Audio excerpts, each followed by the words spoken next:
mono black thing keeps coming up. Yeah, it does. This one has the 3 Quack Sickness, 3 Blight Casters, 4 Corpse Haulers, and a decent amount of enchantments. Oh, we've got 3 Blight Casters? Yeah. Oh, wow. And we're splashing white for pacifisms. Yeah. We've got, so the middle seat, so Harry's got the Aura theme deck.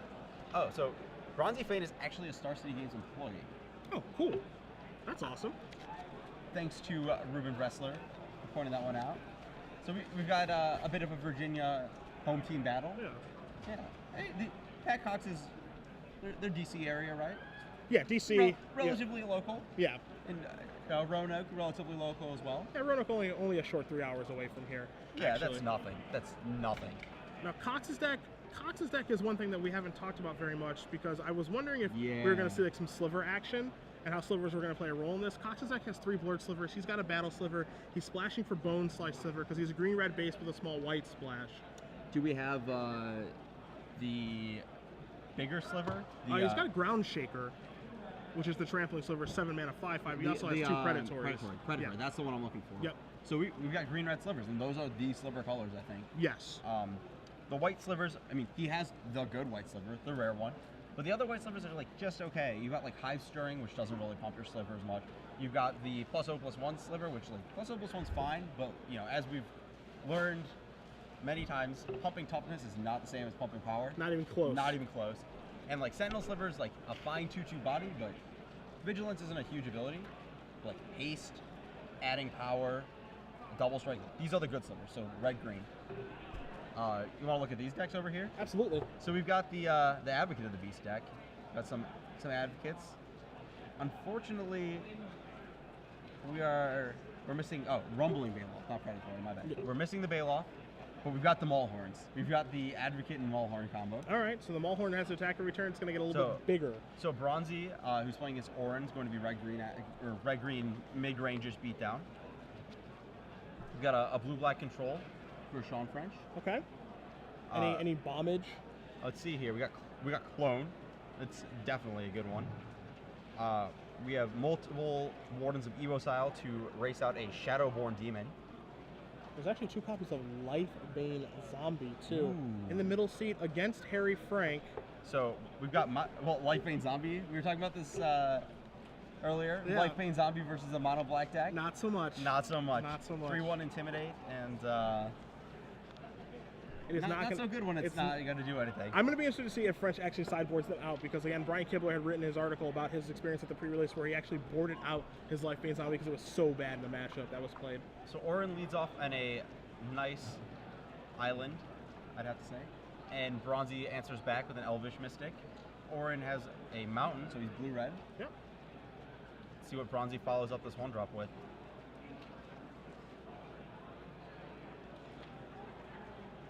We see Elvish Mystic here, and then Bronzy tapping 3, and here comes a Fire Shrieker. So he's going to get equipment on the board right away. We'll see if it's going to get equipped next turn or not, but getting that deployed early is certainly okay, because if you play an equipment in the same turn, that's a really heavy mana investment. Yeah. It's a card that I'm interested to see how good it actually is. Yeah, me too. It feels like it's kind of thrown in to this format, like, you know, this random equipment that has just been tossed in is Fire Shrieker. There's not a lot of trample guys, so that's one thing, but I'm just interested. That's all I can say. Yeah, I feel the same way, actually. Red-green might not be the best color combo for it. It might be better on like a Nightwing Shade or a Cursed Spirit, but, you know, red-green also is the biggest guy, so it could go either way. It's like Orange considering his options. He has a Dispersed in his hand that I saw, likely not to play. See, we got a Scroll Thief. That's a card that I miss. I missed the +2/+0 aura from the last set. Tricks of the Trade? Oh, Way of the Thief, okay. Or is that Way of the... in the previous format, yeah, M13 was Tricks of the Trade, yeah. Wait, yeah. Okay, so we're moving along here. No 4-drop for Bronzy. So this Fire Shrieker is going to be missing home, but it looks like the 4-drop might actually be deep. He does have a 4-drop. We get to watch some fun action here. I'm interested to see what's going to happen. I mean, Scroll Thief is the most frustrating card for me, I think, that I've seen in a while, because it's so enticing. There's here comes the Briar Pack Alpha. It's super enticing and then like it's kind of just like decidedly mediocre. And you have to do a lot of work to get it through. It feels like you're cycling all your cards away when you're hitting them with it. Yeah, and you see a Disperse is going to bounce the Briar Pack off it so the Scroll Thief doesn't die. But you know, how good of a Disperse was that? Because yes, Orin gets a new card, but he had to use a Disperse to do that. So he's like trading his resources, you said, to be able to get that thing through. Something interesting is that you know, Bronzy could have blocked and pumped his Mystic and exposed himself to a cancel. That's just a line that existed. You know, he should have played around Disperse, lost to a cancel or a Essence Scatter. It was probably the right play to not lose to Counterspell or Thunderstrike. But you know, there are options because now that he knows about Disperse, he can opt to do things differently in the future. So it looks like he has. I saw Chandra's Outrage in his hand. Yeah, that's the card that's in his front, right? That's to his front. Again, we know about the Briar Pack Alpha in his hand. Yeah, it looks like he may have a Pitchburn Devils in there as well. So he has a. He's got some options here. Let's see. He could also just have the Alpha, but we kind of know about that. Looks like we're having a ask the audience going on over here. He's using one of his lifelines. Teammates, yeah. Fortunately for him, there's a very large number of lifelines in Team Seal. You know, the thing about, and the other thing about Scroll Thief on the opposing side, too, is that it's this card that immediately changes the way that you play the game as a player, because like you don't ever want to get hit by Scroll Thief because you don't want to give the opponent an extra card. Yeah, you don't ever want to give an extra card, so like you go out of your way to make sure that they can't hit you with it. But is it worth going through all this work to make sure that you can't get hit with it? So we've got Orin, Phantom Thieves, knows about the Alpha, no attacks. Bronzy just has the Alpha and a Mystic to clog up the board some more. Looks like he's got a lot of red spells going on over there. Yeah, I mean, he just drew Shock for the turn. Shock is a clean answer to that Phantom Warrior, make sure that thing doesn't get out of control at all. And, you know, playing the 3/3 Briar Pack off at the end of turn there might kind of seem inconsequential, but, you know, getting that into play makes it so you can actually start attacking. Now, is that the best use for the Alpha? That's actually the question. Or do you want to use it as a combat string?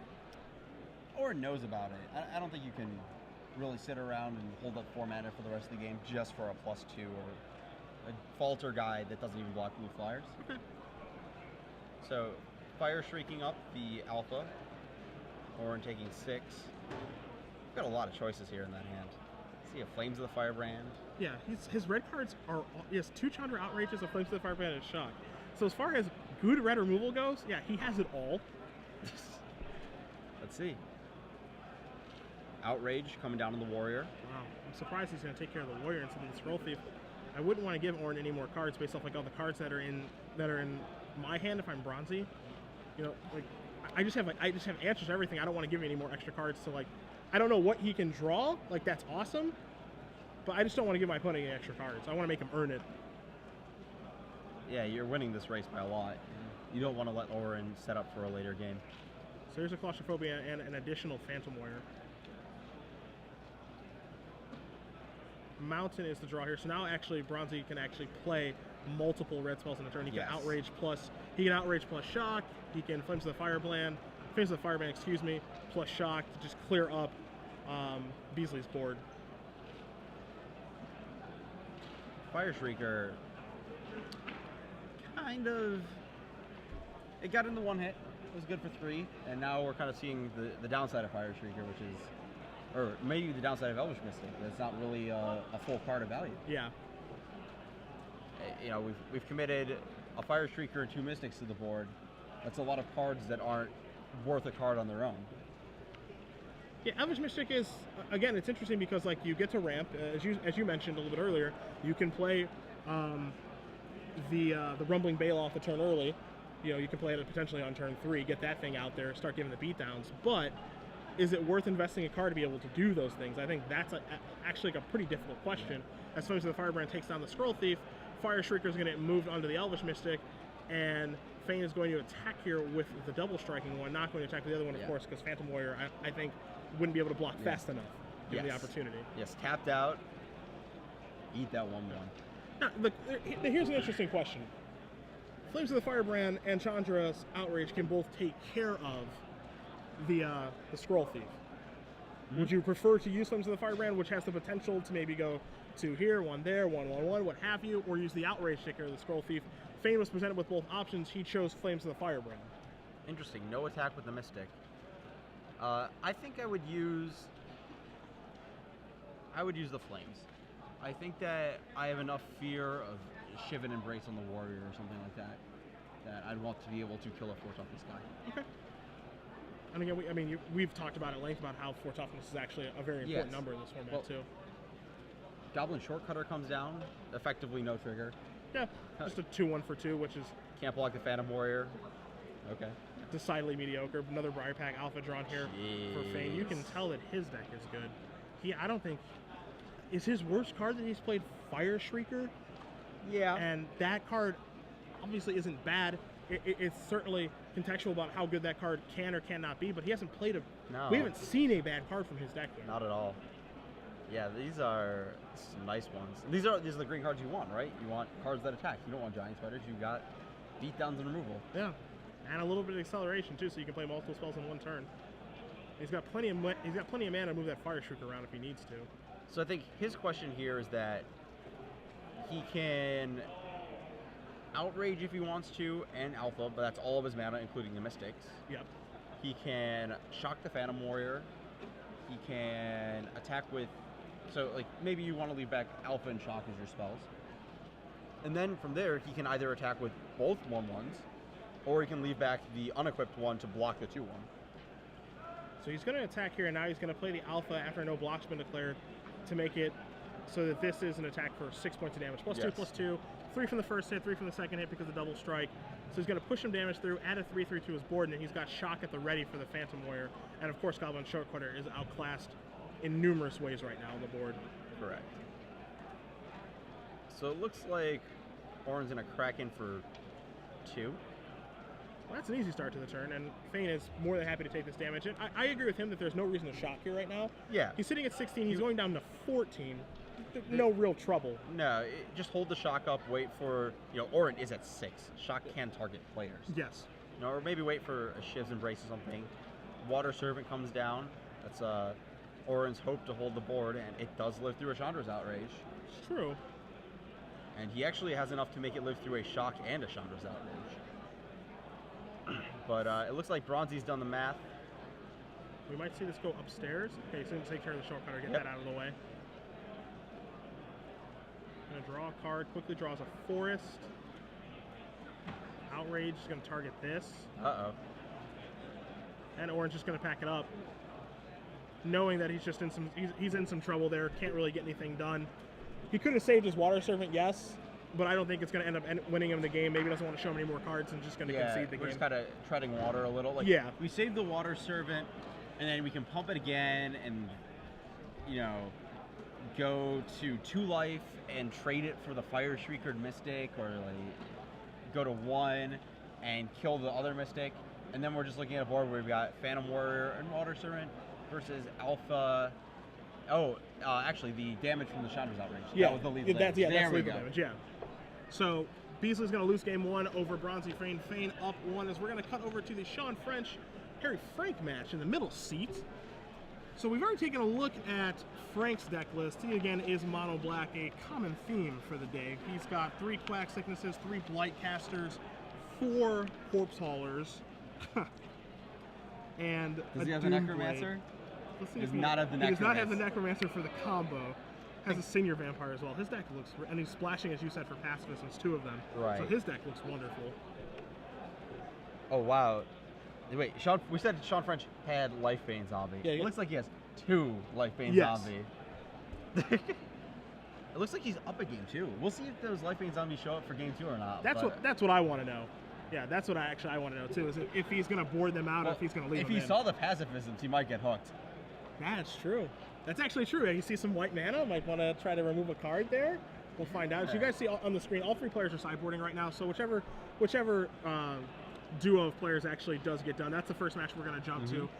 Fain and French are both up 1. Cox is up 1 on his side. So Fain, French, and OQuinn, currently leading in this match. We'll see who's going to finish up as players are consulting themselves on sideboarding and that sort of thing. Kind of cool that you can actually do that too. Not just consult in-game, but consult about how to sideboard based off of what you've seen with your teammates. So, interesting and very strange thing about Team Seal. That was how it works at Providence. Players can look at notes outside of games, correct? Correct. You can take any notes that you've had written before on you, and as long as you're between games, you can in sideboarding, you can look at them. You can have your teammates communicate with you at any time. So, let's say it's the draft portion, and you've got a list of what people have passed. You can pass that list folded without looking at it to whoever's in sideboarding. They can open it up, read it, fold it back up, put it in their pocket, and then tell you what they just read. You can get a little deep. You can get a little deep in Team Seal. Sometimes you can get too deep. Yeah. Which I have seen happen. Players talking about things that aren't actually in their hand, trying to trick their opponents into thinking it's there. And you do have to remember there is a time limit. Slow play warnings are a thing. Yes. So you must take actions.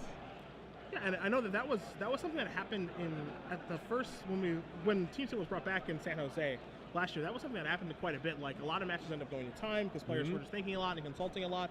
What's a reasonable amount of time to actually be able to consult with your teammates? Yes. Because then then the teammates, I don't want to say start arguing, but they start defending their points about what they want to have happen, and then they're going back and forth, and the other team's looking at them just going like, "Are you guys going to do something?" Or can we move on? Yeah, can we move on I like past to this cast decision? a spell or make a decision. That'd be great. So yeah, the time aspect of it is like a very, very real thing that you do not want to have come into play. Absolutely. A draw is about the worst thing that can happen. Yeah, draws are no fun, especially in formats where you're not sure if X11 is. I guess all tournaments are that way, but X11, I feel like it's not as safe here. Yeah, I don't feel like it's that safe either. And depending on how many teams and how the tiebreakers break down and stuff like that, you don't want to get yourself in that situation.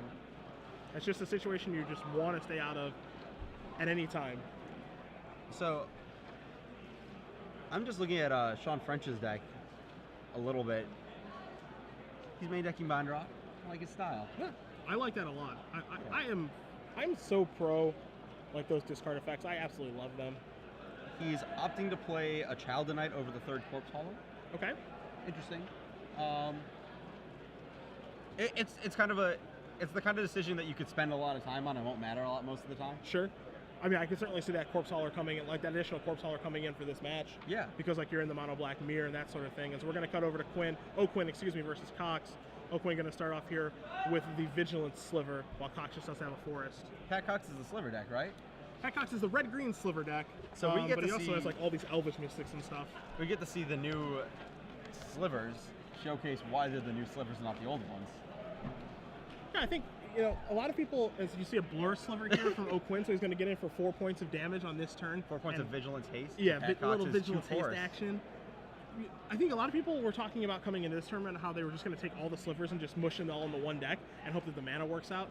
I don't know if that's a strategy that can actually work. I think it's a strategy on the surface that you'll talk about doing, but is this something you actually think can work? Just taking them all and putting them all in one deck? I don't know if there's enough Slivers per deck. I think that there's like only one of the common Slivers I'm super excited about. That's Predatory. There's one of the uncommon ones that's Battle, and then it's just the rares. And I think you have to lean on having multiples of an uncommon or multiples of a common or the rares. I think that's not something you can reliably have in a sealed deck. Okay. So Tim OQuinn's got some good Slivers. He's got striking Slivers in his deck, which is normally kind of weird. You wouldn't really like 1/1 for 1. But what's tying the room together are these two Path of Braveries. Oh, okay. So we've got the white-red aggro deck over here. He's got 2 Crusades. That's pretty insane. Yeah. As Cox plays a rare of his own, he's going to play a Witch Stalker and pass the turn back. The 3/3 hexproof. That is your 3/3 hexproof dog. Path of Bravery. We were just talking about it. So whenever a creature you control, or whenever one or more creatures you control attack, you gain that much life. And then if you have more life than your starting life total, your creatures get +1/+1. So Tim's going to go up to 22, and he's going to attack you with 2 3/3 Vigilances. Yes. And then this is this really unique, this is a very unique take on a Crusade type effect. Because normally, we've seen Honor the Pure, we've seen Intangible Virtue, various forms of this effect. This is one of the most unique ones I think we've ever seen. I really like this card on a lot of levels. I also really like the subtlety that it's not whenever a creature you control attacks, you gain a life. It's triggers once on the attack, so on Moto, you don't have to click a million times to get through the triggers. That's nice. It's very nice. This is for your Magic Online grinders out there. Makes things a little bit easier. They've definitely said they've made a lot of decisions that way. So it looks like Blur Sliver is getting taken down by the Witch Stalker, but that's a trade because of the Crusade. Correct. And I thought I saw a Hive Stirrings in Tim OQuinn's hand. So we've got this token sliver anthem theme going on over here. He is just the His red deck white is sliver. awesome. Deck. There's Elvis Mystic, and there is the. I think that's a sliver construct. It's the sliver construct, the artifact sliver. Looks like he probably boarded those in for this matchup. Let's see, Master of Diversions. Yeah, Tim OQuinn's got a real nice deck. I mean, we were kind of wondering if we were going to see like a hyper aggressive deck, if one could actually exist, and I think if there can be one, it's actually this strategy right here. I'm sad there's no Lava Axe. There's only one Suntail Hawk. He's playing Divine Favors over this Lightning Talons. I like Lightning Talons a lot more than most people because I've had a lot of good experiences with it in the past. But he's got the aggro auras too. I like his deck a lot. I like the style of what he's trying to do here. Yeah, and it's very focused. Yeah. As well. Like this isn't like an all-in aggressive deck. Yeah, absolutely. You see OQuinn kind of reaching for his sliver, seeing if he wants to attack with this or not. Not sure if it's worth trying to make a trade. I mean, it is a 3/3. There could be a double block here on Costa's side, but I think it looks like Costa's just going to take it. I think I'm okay with trading a 3/3 for 2 creatures here, and especially because I don't think the Vigilance is a huge ability here. Neither do I. We traded off the sliver that mattered last turn. Yeah. So it looks like we're making some sliver tokens. Yep. Some 2/2 sliver tokens. Maybe if I won't be playing the Invitational, but maybe whoever wins the Invitational is going to become a color sliver token. It's an option, your likeness on a card. I've spent a lot of time thinking about what token I want to choose, actually. Yeah? Decent amount. Okay. We can talk about it more later. I understand. I'm actually excited to know, because I had a conversation about that with Ricky Ayashi in Columbus, where like I kind of want to be a germ token because I know I'd get a lot of use, but then I'd be a disgusting 0/0. Yeah. And so that's just not cool. Pat Cox finally hits his red mana. And we'll see what he's got back in the tank. Because he's light on red, but you know, he does have a lot of blur slivers of his own to play. Yeah, he's got 3 burst slivers. He's got 3 blur slivers and a battle sliver in his main deck as far as red card. Again, he's very, very green based. You see a giant spider here for him, but he doesn't have anything like a shock or a lot of other red cards. Yeah, we were hating on Giant Spider earlier a bit, but this is the matchup we wanted it. Yes, yeah. I agree with that. Absolutely. This is the red-white attack you deck, and I just want to block with a 2/4. Yeah. A lot of small guys. You know, he wants to build a critical massive creatures. Path of Bravery actually helps him makes it so his creatures are relevant and he can push through damage. But you see a card like in Tim OQuinn's hand, like Master of Diversions, that once that gets deployed, he can tap the Giant Spider, or you can just pacify it and keep attacking. So we're going to see a shove for 7 here. Yeah. Tim OQuinn going up to 26. Pat Cox is kind of, do I really want to trade a creature for half of this Hive Stirrings? Do I want to double block and trade a board for this 3/3? He's really under the gun here. He's being put to the test on how he wants to, go about doing this. What path does he want to take for the next couple of turns is what he needs to figure out, and what kind of cards does he have to draw to stabilize the board? Yeah. Oh my gosh. I'm looking at Tim OQuinn's deck. It looks more awesome every time I look at it. Okay. He's got like multiple Fortifies to go with this too. He's got he's playing Divine Favors, and he's got Pacifism and the double Path of Braveries. And then he's got a Johnny's Chosen, the 4-mana 3/3 that makes cat tokens whenever you play an enchantment. So Cox is going to block with this sliver construct on a high sliver, and he's going to naturalize the Path of Bravery, making it so the creatures are smaller, and the sliver construct is going to win in combat.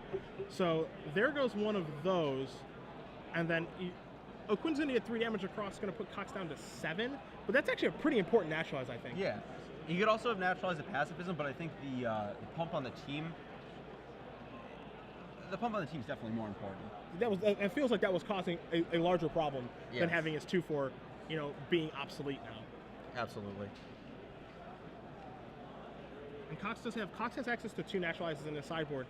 I'd be a little bit surprised if we board him both, but we'll get to that in a minute, because now Garrett Caller of the Beast has shown up, and we're going upstairs 4, and 5. So Briarpack Alpha is going to come to the hand. You see OQuinn's going to write down some cards here. A couple are going to go to the bottom. Is that a Rumbling Bailoff? Yeah, so Briarpack Alpha and Rumbling Bailoff are going to go to the grip.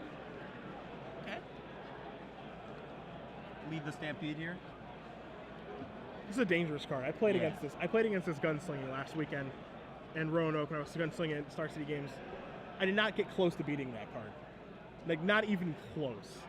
Yeah, I think this is one of the better high-cost planeswalkers. Yeah, I agree. It's not quite Karn, but few things are. Few things are Mr. Liberated, but the Garrett Caller of Beast, it's interesting because like it doesn't make a Beast token like it normally would. It just does draw cards and it can put something into play. But this is a really powerful card where like if this thing goes unchecked for 2 or 3 turns, there's no coming back from it, provided that Cox has mana. I think we've just been spoiled on 6-drops and planeswalkers the last few years, and we're gonna look at this card pretty soon and realize that it's really good. Yeah. We're like, oh, it's not a Primeval Titan. That's terrible. It's not like a Liliana of the Veil. Gosh, what are you doing here? It's perfectly respectable as a 6-drop. We've definitely been spoiled. Definitely. Yeah.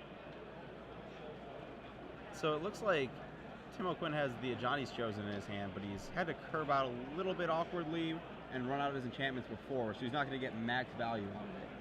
But, that Naturalized played a huge role in this game where like he had a very good sized army that he was forcing through damage with, and assuming that he has a card like Lava Axe or Chandra's Outrage or something to be able to get some reach and actually finish the game off. Now he doesn't have that option, and now Garrick is here to try to kind of take over the game because OQuinn knows that the next turn, Cox has a 4/4 that's going to be coming in some fashion, either hardcasting it or he can put it into play via Garrick. I bet he's got to try to be able to push through that. That's going to be really, really hard for him to do. Just thinking about it, Garrick's minus ability kind of reminds me of Koth. Yeah, a little bit. I agree. Yeah. I agree. As here is a Sarah Angel here for OQuinn. So that was actually a pretty big draw for him because now he can actually get some damage done in the air. Yes.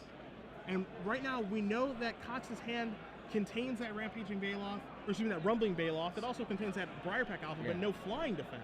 So really telling, Quinn Lester attacked with the 2/2 Sentinel Sliver and the 1/1 Sliver token at Pat. Wants to get the damage. Garrick. Yep, wants to get the damage through. Yeah, so Sliver Construct traded for Vigilance Sentinel Sliver, but Pat Cox now knows that it's time to protect his face. Yeah, it's no time to protect Garrick. OQuinn has no interest in trying to kill Garrick, which I agree with that assessment of the board. Like, he's not going to be able to beat he can't go long, basically. No, absolutely not. Even if he kills Garrick, he's down like 5 cards by that point in time. There's no way he's going to win that fight. And Pat is pretty low on life to begin with. So you see Cox shuffling through his hand, figuring out what he wants to play on this turn, how he wants to navigate these turns. Again, we're watching, a player with approach or a top 8 of Star City Games Invitational win. He's a very, very skilled magician here, but he needs to figure out how to beat a Sarah Angel right now. He's looking kind of light on outs over here. His Giant Spider's in his graveyard.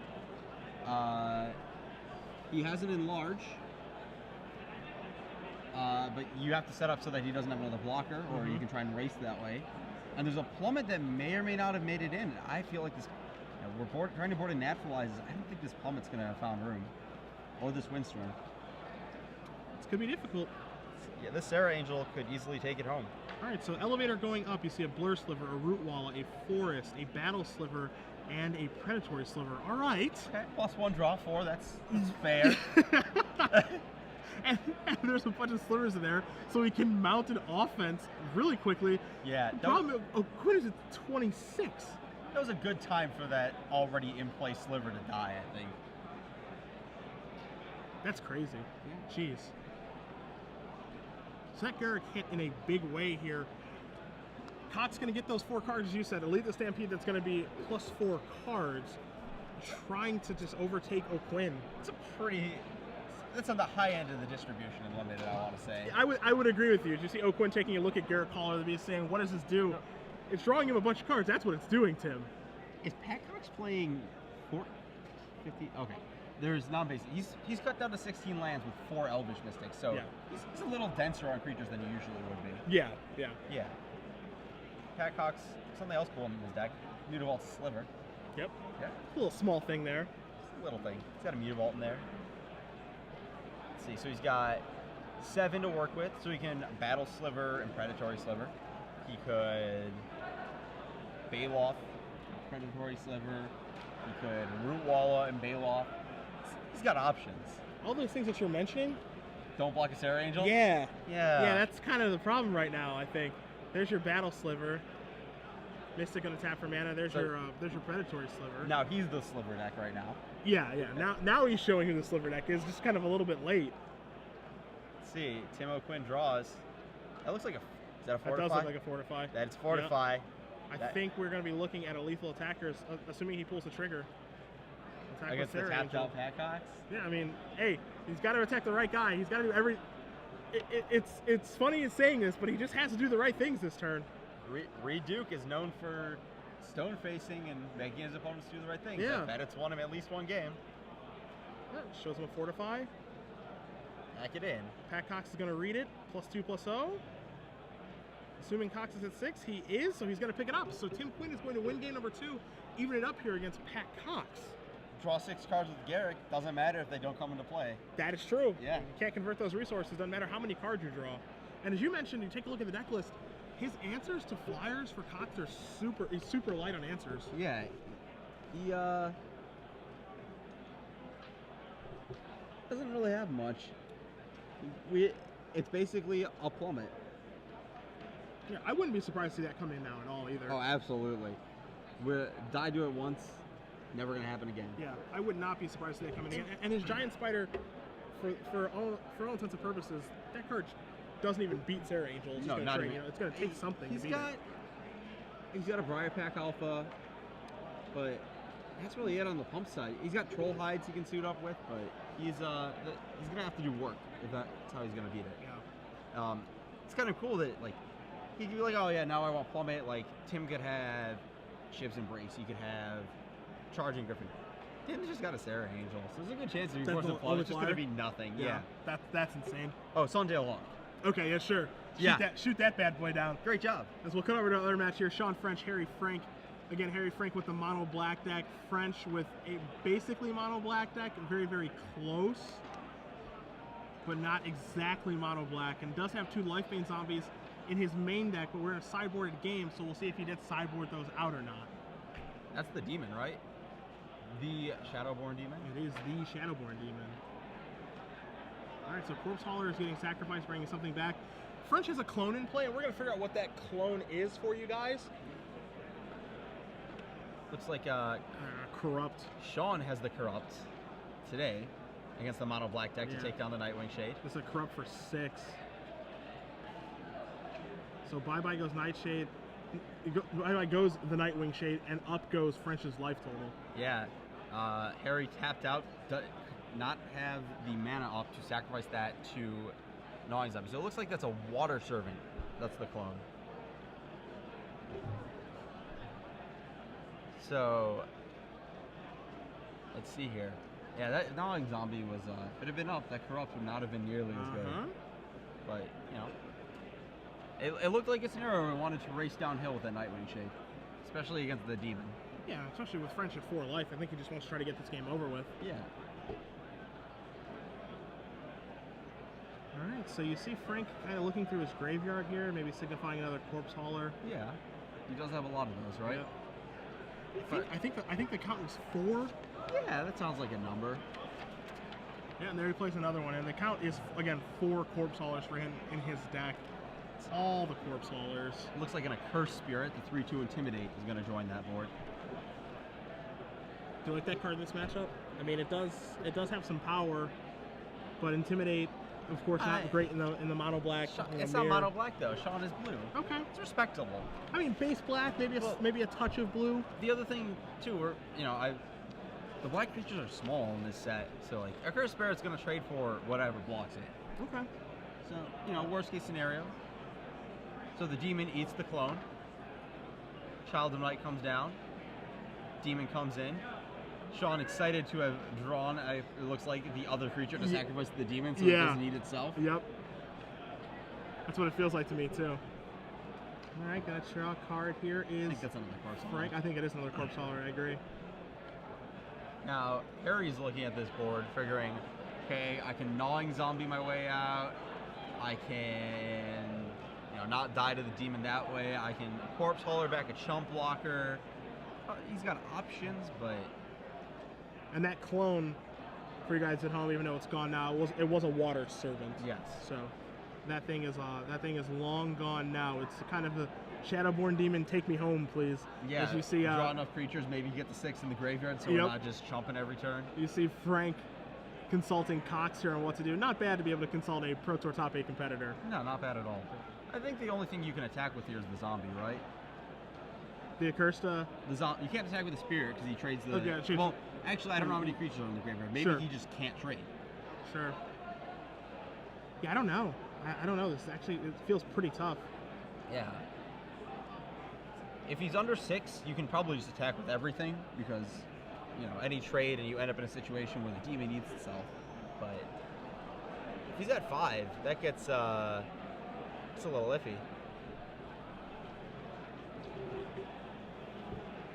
All right, in comes Harry Frank with all of those Yep. creatures. So So we'll it looks see like exactly what he's there's- going to do. Okay, so Sean French is going to trade the Child of Night for the Spirit. So Sean is, it appears, low on creatures in graveyard. It looks like the demon is going to, given this play, Yeah. I would have to say that there's You see him. 1, 2. Uh-oh. Uh-oh. Are we at 6? Doesn't feel like it. No. Let's see, we got another corpse hauler in hand. What are we hoping to get back? We're short of getting back the Nightwing Shade, playing it. Looks like we're just going to commit another 2-1 to the board. All right.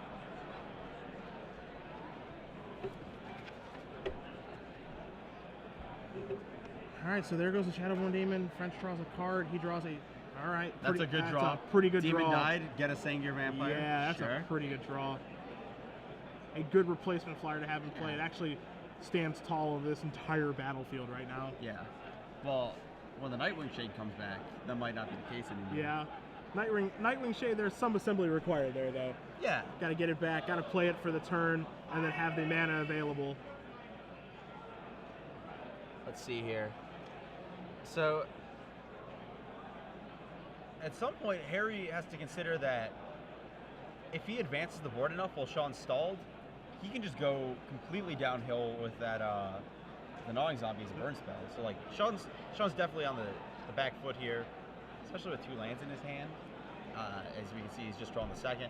So this Sengir Vampire is definitely staying home. Yep. Sean draws another island for the turn. You saw Harry play his land over there, so he actually has 2 activations at the ready for the Nightwing Shade. So Sengir Vampire, if it were to attack, can trade with that. But it doesn't look like it has much interest in doing that. So now Sengir Vampire has been outclassed pretty quickly. There's that Plains. Yep. For those multiple pacifisms that he has in his deck. This Nightwing Shade, that card. That card's a lot better than I thought. This Yeah, is like the yeah. 3rd round I've got to watch it in action. And while it does take like a little bit of time to get online, like once everything is going how it's supposed to be going, it's really, really good. Yeah. So we just play. We just got a scoop. Yeah, I think the card that he played, because it was off screen, I think, yeah, it was a Liliana of the Dark Realms. That's what I thought I saw. Yep. Okay. I knew it was or it could have been a Reaver. He actually has both of them. Yep. I couldn't tell which it was, but It looks like either one's good enough to get the job done. I would believe that. Because French is going to It was- concede the game. It was probably Dark Realms because that would have killed the block. Yeah. So Harry Frank is going to tie it up against Sean French. Those guys are going to be going to a 3rd and final game. We'll be moving on to another match in a moment. Not sure if we're going to move to Cox and OQuinn or Fain and Beasley. Yeah. But Fain won game 1 against Beasley pretty easily and pretty quickly. You still see that they're in game number 2 right now. That was the Chandra's Outrage, Flames of the Firebrand, Shock. all the red spells and some Briar Pack Alpha action. Yeah, all the good cards. Yes. For Mr. Fain over there against Mr. Beasley. So we'll see if Beasley's going to be able to tie that up or not. And you see both players shuffling up between French and Frank, and we'll see exactly where we're going to be moving to in just a moment for you guys. Yeah. Okay. Pat Cox versus Tim OQuinn looks to be a couple turns underway. Looks like we're over on Beasley's match right now, and that board's a little stalled out. Yeah, we come to a convoluted board state here where both players do have a healthy amount of lands. You see on Beasley's side being a very fragile 1 life. He has a clone. He's attacking there. With a Jace's 4/4 flying for 4 blue, and when it comes into play, you mill target opponent for 5, That's and you can correct. cast one of the cards you mill, cast an instant or sorcery you mill. Jace's Mind Seeker is the Mind card. Seeker. You also see a Phantom Warrior, a Wall of Frost, a Scroll Thief, and a Goblin Shortcutter on Beasley's side, as that Mind Seeker did. It currently draws for 4 points of damage. Fain's board we would analyze, but he's picking all of it up right now, so it's not entirely relevant as we're going to be going to a third and final game over there as well. I feel like that would have been one of those games that you would have had to have watched the previous 10 turns. It would have been amazing. You get to see this comeback for Orange at 1 and like slowly and steadily fades a burn spell. But instead, we get to see the end game. Yeah. I'm dead to a flyer. whatever Also- it takes. And that Phantom Warrior probably helped too. Yeah, important note, the Mind Seeker is a 4/4 flyer. Another one. Another 4/4. Yeah, there's another 4/4 flyer. Yeah. Poor Giant Spider.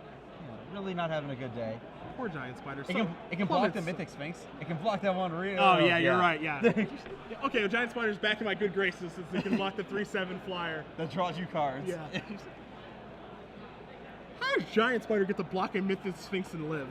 Don't ask I'm me. calling a flavor judge on that one. I am. I am. It should not be able to block a Mythic Sphinx and live. So that looks like a lot of slivers going on over here. And a Fortify. Oof. Oh boy. And we knew that this is something that OQuinn's deck was capable of. Make a bunch of creatures cast a Fortify. Yeah. Which, again, we talk about the strategy of a Suntail Hawk or Lava Axes or what have you.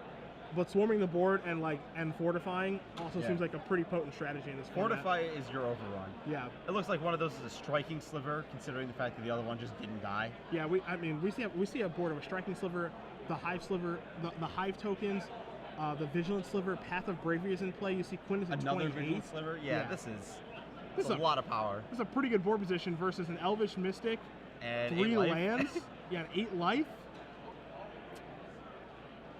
You see Root Wallet in the graveyard here for Cox. He's going to draw his card for the turn. It's another Elvish Mystic. We'll probably be moving back shortly. I don't feel great for Pat Cox in this game. I'm not going to lie. There's another Elvish Mystic. Doesn't even have white mana to Miracle Terminus. Yeah, he's running so bad. You're right. Pat Cox, Stoneface staring down death. Quinn draws his card and just shoves his guys up. Again, they all have Vigilance. That's why you see none of them tap. They're all just pushed forward. The trigger from Path of Bravery is going to happen. Going to gain 5 life, and Cox is going to extend the hand. So Tim OQuinn is going to win the first match for his team, 2-1. So the team of OQuinn, French, and Fain are up a match. And it's on now Sean French or Bronzy Fain to win another one to beat the more well-known team of Beasley, Cox, and Frank. Yeah. OQuinn's deck looks awesome. Yeah. It looks awesome. It's my favorite deck I've seen all day by a large amount. Like, we had some cool ones round 1. We had Wish for More Wishes. I like that, but I like me some Beatdown. All right, so we're going to cut to the Sean French, Harry Frank match. Quack Sickness going to take care of the 2/2 flyer Windrake at Uncommon. That is Warden of Evos Isle. You see all the swamps there for Harry Frank. His deck, again, base black with a little bit of red, with a little bit of white for pacifism, as French is going to play a Corpse Hauler and pass the turn back. And French without very many swamps this game. You saw last game he had Corrupt for 6. You see 3 islands and just 1 swamp for him this game. There also appears to be a Quack Sickness in his hand, crowding at this 1 swamp. Yeah, no kidding. Sean. It's a 2/1. Harry's got a 4/4 Sengir Vampire. Yeah. And you see Cox helping Harry Frank out this game. Again, this is one of the benefits of Team Sealed, is that your teammates can't help you. He's got a Pro Tour Top 8 competitor, Invitational winner in his ear, helping him out this game. Here we get to go. Air Servant versus other 4/4 flyer. See who wins. Air Servant looking to dominate. I think there's a Quack Sickness over there in Harry Frank's hand. Even then, we can rebuy it. It might be a little slow, but we have the technology. That's true. In comes Senior Vampire. No blocks there from Sean French. Why would he? Especially because he has a Ring Flesh in his hand, so he knows that Harry could easily just have the same thing and blow him out. Liliana's Reaver. And a Corpse Hauler as well. Yep. Uses all of his mana. Super efficient. Going to pass the turn back. French going to untap. He's going to draw. He finds a swamp, puts it directly into play. You see Lethargy of Blood in his hand. Yeah. So Ring Flesh the Corpse Hauler. No raised deading over here. Liturgy of Blood this, and is this gonna, oh my goodness, and a Oh my gosh. That turn is insane. Is the Reaver dead? Yeah, Quack Sickness is for 2. For 3. Or for 3, yeah. Yeah, that turn. The Reaver's a 4/3? Yeah. Okay. That turn's unbelievable. Yeah, that was pretty good. That's 3 spells in 1 turn, kill your entire board, pass the turn back. There's a Blightcaster, there's a Pacifism. Okay. Right back at you. Yeah, right back at you. Blightcaster, then the Pacifism, -2/-2 trigger is going to take care of the Corpse Hauler. Air Servant can't attack, but this is something that we talked about a little bit as well, in that, yeah, it's, in theory it's dead, but it's not actually dead if Frank does play a flyer. Yeah. So Sean has no play, but Harry's got bash for 2 and play a Gnawing Zombie. Yeah. So not a bad turn at all. So now Sean is underneath the gun a little bit here. Here's a water. Is that a Water Servant? Yes, that is. All right. So he's going to play that and pass the turn back. So it looks like for the moment, Frank is going to have a difficult time attacking now. Water Servant's pretty good at doing anything it wants on the ground. Yes. Dominates grounds. Frank draws his card. He's going to play another Blightcaster. So if an enchantment does show up, it's going to be pretty darn good now, as French is going to draw his card. We'll see what he's going to find. He does have 2 spells in his hand, and one of them looks like a Liturgy of Blood. Open players, that is final round. Active Not especially the great spot to cast it. Yeah, it's not ideal right now. You know, there isn't anything that he wants to really play right now, as we are currently being informed right now that Orin Beasley is taking a mulligan down to 4 against Bronzy Fain. So, Sean French, Harry Frank, it looks like it may be on you to win this match. Well, But Orin even and then, Harry have to. yeah, Orin and Harry actually do have to win. So Orin's going to have to overcome a mulligan of 4 against what looked to be a very, very good red-green deck. Yes. The last time I had someone mulligan to 4, his name was Harry. It was Corvasi, and he beat David Sharfman. I think you were at home watching that. That was a match. Yeah. So we got a demon coming down. Shadowborn Demon. Taking down a Cursed Spirit. Cursed Spirit getting sacked to Gnawing Zombie for the drain. Yep. Drop another island so we can pump up this Water Servant some more. I'll tell you what, I really, really like Fain, French's, and OQuinn's decks. All 3 of their decks look fantastic. Yeah. They all look really, really good. Absolutely.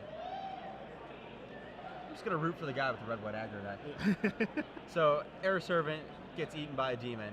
Get that Pacifism out of here. He's got Archaeomancer and Mind Rot. Mind Rot. With Mind Rot. See what we got. Doomblade. Doomblade to take down the Water Servant. Uh-oh. That was our demon creature. Yeah. It's okay. We have Archaeomancer, but what to get back is the question. He can get back Liturgy. He can get back...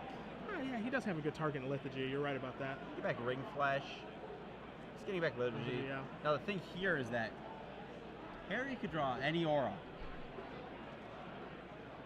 Said he draws a land, but any aura kills that demon. Yep. Because it takes down the Archaeomancer and the demon dies. Well, Frank is going to grab his creature, turn them all sideways here. Archaeomancer, as good as that card is, it is just a 1/2, and French can't block it right now because he needs something to sacrifice. He can block the zombie. Okay, I guess that's true. Helps not to, doesn't want to lose his demon to Ring Flesh. Though interestingly, like, Sean, this is a race where I think Sean loses. I think that the Gnawing Zombie is enough for him to win. Now at 8, facing down 5 power. The demon has to get in 3 hits. I don't think this demon's winning this race at all. Counting creatures in graveyard here. Looks like his hand has landed a removal spell. Yeah. I think I'm with you here, where we're going to see, it looks like he's going to cast his Liturgy, other card being a Swamp in his hand. Even with the Liturgy, I don't think he wins this race. Yeah, I don't think so either. And you see he has to pass the turn back, he can't attack. Yep. Gets drained for 1, too. Gnawing Zombie doing his job. It's kind of like a Blood Artist. Yeah, in a sort of way it is. And it's as there goes the demon. French draws an island. Gnawing Zombie, a pretty underrated card. It looked pretty good every time I've seen it so far. Yeah. Sean dropping to 4. Follow up. Another Corpse Hauler. Passes the turn back. Sean draws his card for the turn. It's to send your vampire. It's not going to be good enough. And he extends the hand. So Harry Frank is going to even it up. You see Pat Koch rubbing his hands together. Let's see if Oren can come back from this mull to 4. I don't know if he knows that his friend Oren is taking a mulligan to 4, but you see Koch moving over. Going to try to provide some help here as we're going to cut over to Fain versus Beasley. Oh, where? He's not doing terrible. This is one of Bronze's cards is a Dragon Egg. That's not really going to be doing much right now. There's a Predatory Sliver. He's got an Elvish Mystic as well. You see Beasley does have just a Wall of Frost on the battlefield to go along with 3 islands and 2 mountains. He actually has more cards in hand than Bronzy. He's stabilized pretty well here. Bronzy has a couple cards in play that just aren't really counting for anything, and he's effectively matched Oren's mulligans almost.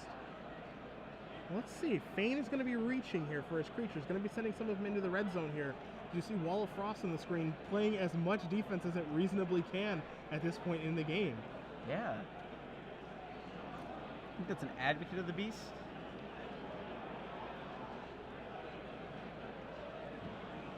So what is Beasley going to do here? How does he want to block? Does he have anything like a SCGRICH in his hand? Again, Fain with just 1 card left in his hand. You see one creature move to the back row there now. Because of Wall of Frost's ability, it's not going to untap the next turn. You see Fain move the creature that's going to untap back to the front as Beasley draws a card for the turn. So can he overcome a mulligan to 4? I feel like he's definitely in a position to do so. So the creature that just got blocked is a Mana West Sliver. Okay.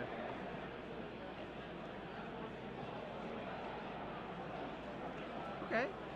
So you see teammates helping her. Chandra's Outrage right now. Outrage takes down the Predatory Sliver. That's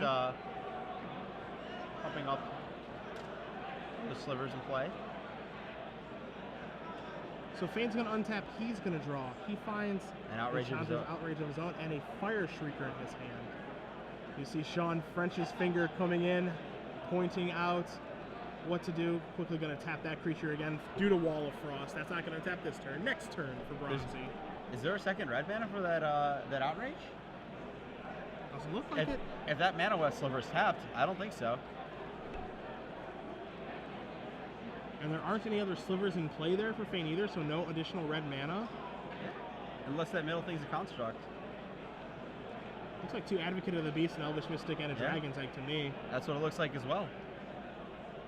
So now they're trying to figure out what should we do with Fire Shrieker because we can't cast other cards. So do we want to equip Fire Shrieker, or do we want to just attack with all of our creatures? 2 Advocates going to come in.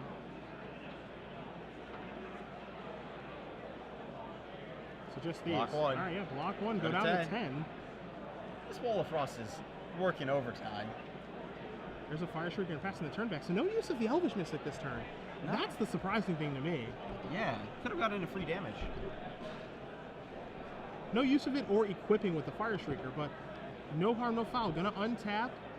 Advocate of the Beast is gonna go back in the back row. No untaps from the Wall of Frost. Fain gonna draw his card. I believe, Ari, It's the Shiv's Embrace. Well, it's Fain's deck. It's red. It's probably good. Yeah. Yeah, no kidding. No kidding.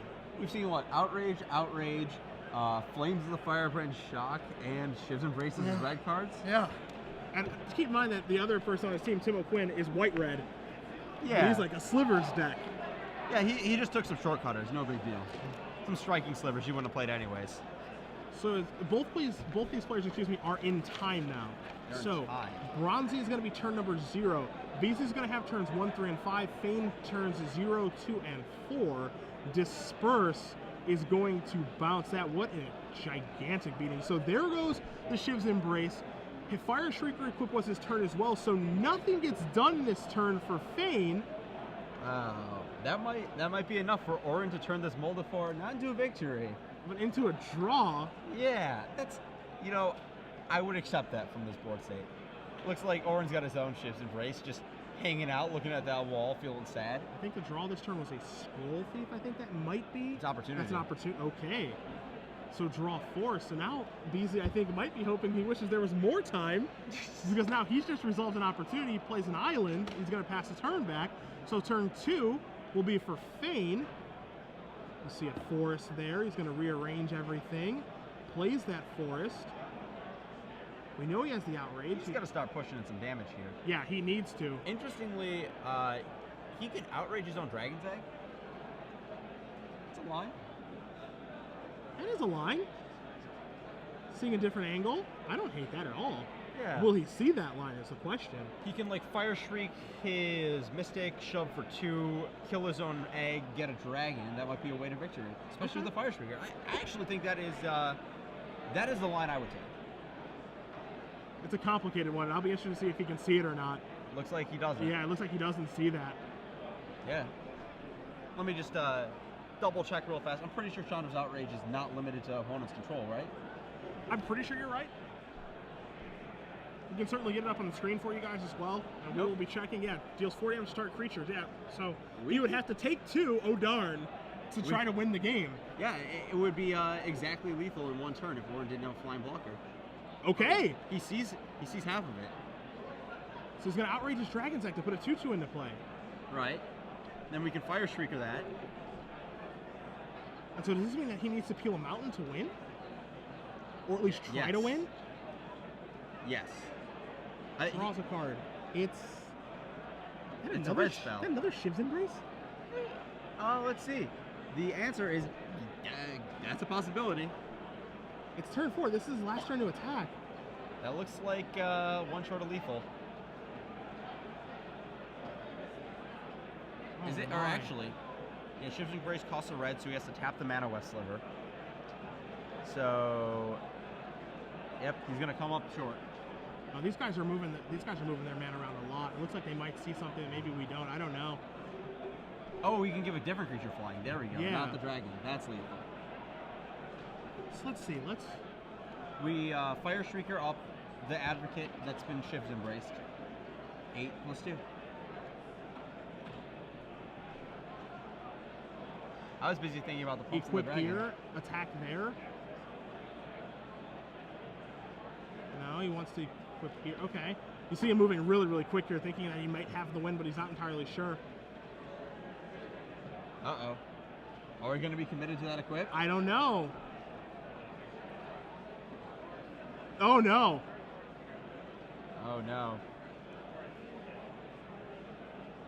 So I think we are, oh my goodness. So I think he's committed to that equip. I think and we misclicked to the draw. Yeah, and because he's committed to that equip instead of on the Shiv's Embrace creature, it's going to make it so the attack is for 8 and not 10. And ends up not being lethal, so... Woo. Wow. So because of that mis-equip by Fain, Beasley, Frank, and Cox are going to come out of this match with a draw instead of a loss. After that mull to 4. After that mull to 4, unbelievable. Where Fain got so excited and so ahead of himself, where if he just takes a step back in that situation, realizes that he just needs to equip the Fire Shrieker on the Shiv's Embrace